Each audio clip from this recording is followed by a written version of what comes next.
Yeah, how do you integrate the breathing and the cold? Do you do that at the same time? Can you do the breath holding in the cold? Yes, what I did in the cold, that was, when I get a group of motivated people and I bring them to my center in Poland, and I'm there, 100 people. Then after 4 days, even people without former experience in the cold, in 4 days, day number 4, they go in shorts for 5 hours on end in freezing temperatures. Men, women, regardless the age or even condition. What is that? That is awakening to a innate, forgotten, disconnected power which we are born with. And I found the way to awaken it within a couple of days. So how did you train them? What did you do? Yes, every day, you start. First you explain, hey guys, there is not only more than meets the eye. It's who we are and what we are going to experience. How, I don't know. This is the way I started. And now I found that I flabbergasted the foundations of science itself. I did so many records, and I went on and on and on and on and on. And then I caught the eye of the scientists, of the scientific world. What this man is doing is not possible according to science, but he is doing it. Let's test on him. And then they tested me in several ways, and they thought, and they saw me doing things they considered to be impossible by science. And so then I said, hey, in Poland, but everybody is able to. This is the way I start with these people. Yeah, first, I change their paradigm. Okay, so, right. So you're doing the same thing to us in this podcast. Yes, exactly. Okay. And then we go out. They say, okay, now take your shoes off. Let's go in shorts. Outside there is snow. Let's all walk for, say, 5-10 minutes, barefoot in the snow. Just have fun. A snowball fight. Something like that. And everybody has fun. Nobody feels the cold anymore. And then it's an awakening, because our thought, oh, it's wrong. It's got to be wrong if you think it is wrong.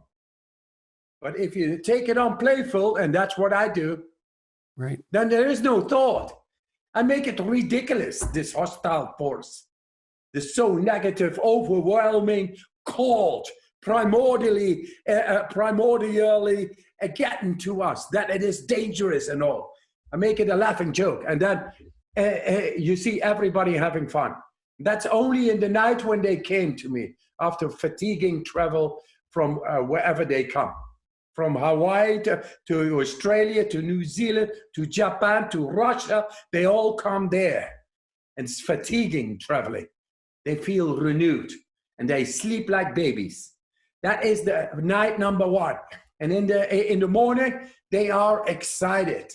But they also like, oh, what happened? I don't know. Maybe I cannot believe what happened. Then I, boom, into the breathing.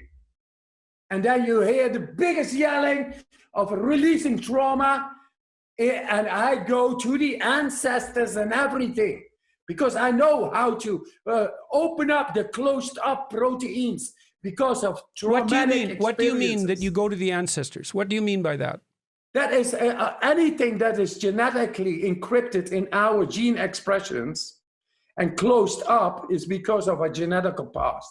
Hey, so why do you specifically refer to that as the ancestors? What made you think that? Because we are the ancestors within our DNA. We carry every information of our ancestry, like 13, like possibly 100. Yeah. As long as it is not solved, it's still within us. Okay, that Wim, is the mechanism. I've just written a new book. And it's not out till March. There's a section in there, there's an old mythological idea that the hero has to rescue his sleeping father from the abyss, from a terrible monster.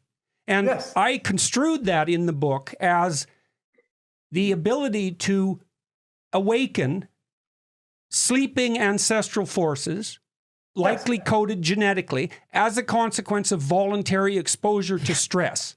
Yes. Coincidental. There we come together, Jordan. This is what I do right now in San Francisco, showing through bringing back the primordial condition of the cell, together with the cold shock, heat shock proteins. What happens Right, when you do it practically. That, yes. Yes. You do this. If you go regularly in the cold, then the activation of those cold shock proteins, they're also heat shock, because it's the same thing. It's through the hypothalamus, and it works. Boom. Right? We get connection, and then suddenly you bring a protective shield around the cell. What happens inside? The war is over, guys. We can go into repair. And then you neurosignaling. We talked about neurosignaling. I was able to bring cold water on the skin temperature not going down. That is. And how physical. long can you do that for? How long can you maintain as it? long as it takes. As long as it takes. That is the power of our mind, intention. It's a real undiscovered area of psychiatry, which I have discovered together with Professor Weibach, Divakar, and Professor Otto Musik in Detroit.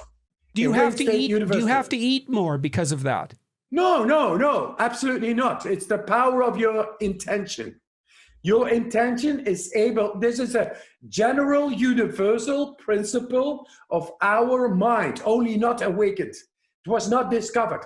The first time somebody ran the 4 miles in a certain incredible time, year later, 20 could do it. That's in the mind.